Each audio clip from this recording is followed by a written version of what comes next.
इखलाक का अच्छा होना खुदा से मोहब्बत की दलील है।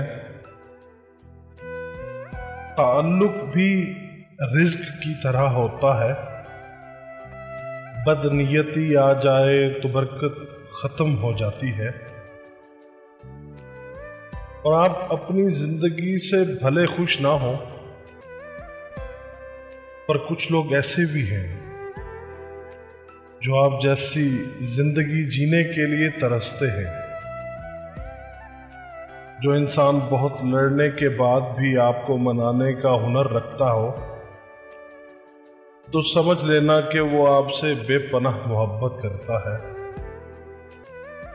जिन रिश्तों की बुनियादों में झूठ की मिलावट हो, वो एक सच पर यूं ज़मीं बोस होते हैं कि फिर बहुत से सच मिलकर भी उनकी दोबारा तामीर नहीं कर सकते।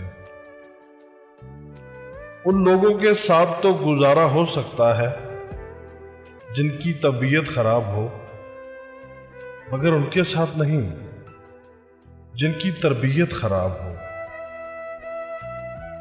खामोशियां कभी बेवजह नहीं होती।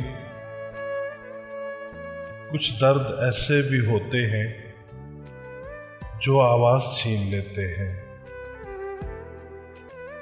बाज दफा उस कर्ब को लिखना बड़ा मुश्किल होता है जिसे हम महसूस कर रहे होते हैं। दुनिया में बेहतरीन रिश्ता वही है जो रूठ जाने पर भी सिर्फ एक छोटी सी मुस्कुराहट से मान जाए।